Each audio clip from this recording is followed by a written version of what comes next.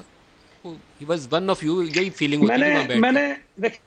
میں نے یہ کہا بھی نہیں کرنا تھا. اور میں آپ کو ایک بات بتاؤں, میری کوئی تصویر آپ نے نہیں دیکھی ہوگی, وہ جو ایک ویڈیو چلتی ہے دعوت کی, نہیں تھی, جن لوگوں کی تھی میں نے آپ کو کہتے ہیں تو انیر ساروں کو بتا دیتا ہوں. میں سننے میں کچھ اور کہنے جا رہا ہوں.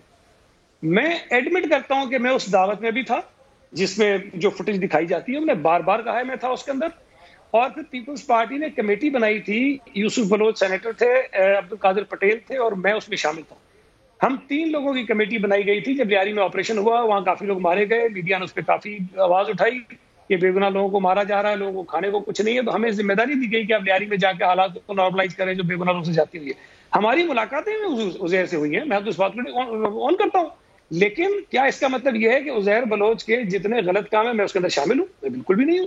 لیکن یہ بھی بتا دوں میں آپ کو کہ عزیر بلوچ کے ساتھ کس سیاسی جماعت کا تعلق نہیں تھا. مجھے نام لے کے بتائیں. یہ پی ٹی آئی ڈینائی کرے, میں آپ کو نام بتاؤں گا کون کون سے کس طرح تھے.